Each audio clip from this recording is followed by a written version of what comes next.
Hi friends, welcome to five red kitchen. இன்றைக்கி என்னென்னு பார்த்தீங்கன்னா நம்ம உப்பு சாம்பார் தான் வைக்க போகிறோம்.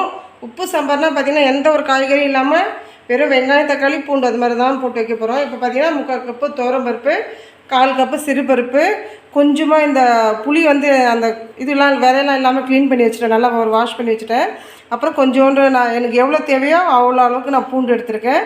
அதே மாதிரி பார்த்திங்கன்னா சின்ன வெங்காயம் ஒரு 5 எடுத்திருக்கேன், பெரிய வெங்காயம் 1 கட் பண்ணி வச்சுருக்கேன், 2 தக்காளி கட் பண்ணி வச்சுருக்கேன். அதுக்கப்புறம் மொத்தம் கருவேப்பிலை கொத்தமல்லி, அதுக்கப்புறம் கல் உப்பு, 1/4 டீஸ்பூன் வெறும் மிளகாத்தூள், 1/4 டீஸ்பூன் மஞ்சத்தூள், 1/4 டீஸ்பூன் சாம்பார் பொடி, இது வந்து குழம்பு தூள் 1 ஸ்பூன் வச்சுருக்கேன்.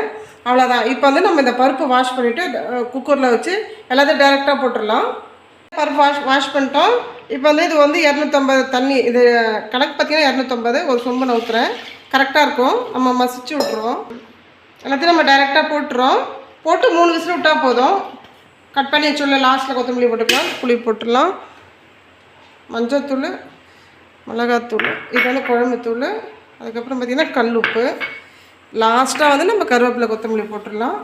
அவ்வளோதான், முடிஞ்சிருச்சு. இதை வந்து நம்ம அப்படியே குக்கரில் வச்சுட்டு 3 விசில் விட்டால் போதும். இப்போ நம்ம எல்லாத்தையும் போட்டு டைரெக்டாக அப்படியே நம்ம விசில் வைக்க போகிறோம் குக்கரில். பாருங்கள், எல்லாத்தையும் போட்டேன். அவ்வளோதான், 3 விசில் விட்டால் போதும். அப்புறம் நான் காமிக்கிறேன் அப்படின்னு. நம்ம குக்கர் ஓப்பன் பண்ணி பார்த்துடலாம் எப்படி இருக்குன்னு சொல்லிட்டு. பாருங்கள், நல்லா சூப்பராக வந்துருக்கு. அவ்வளோதான், மசிச்சு விட்டுடலாம். மசிச்சுட்டா இன்னும் சூப்பராக இருக்கும். அதான் இதுக்கு ஒரு தாளிப்பு கொடுத்துடணும், அவ்வளோதான். வேறு ஒன்று மேலே தாளிப்பு பார்த்திங்கன்னா நான் இங்கே தாளிச்சு வச்சிட்டேன். 1 ஸ்பூன் எண்ணெய் விட்டுருக்கேன், 3 காஞ்ச மிளகா போட்டிருக்கேன், கொஞ்சம் ஜீரகம், கொஞ்சம் பெருங்காயம், 1 கொத்து கருவேப்பிலை, அவ்வளோதான் தாளிச்சிட்டேன். இப்போ இதோட சேர்த்துடலாம்.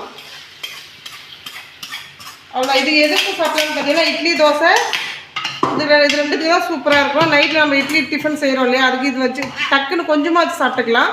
இது அளவு பார்த்தீங்கன்னா 5லேருந்து 6 பேர் சாப்பிட்லாம். ஓகே ஃப்ரெண்ட்ஸ், இந்த வீடியோ பாருங்கள், பிடிச்சா சப்ஸ்கிரைப் பண்ணுங்கள், லைக் பண்ணுங்கள், ஷேர் பண்ணுங்கள். அடுத்த வீடியோவில் போகலாம். ஓகே, டாட்டா, பாய்.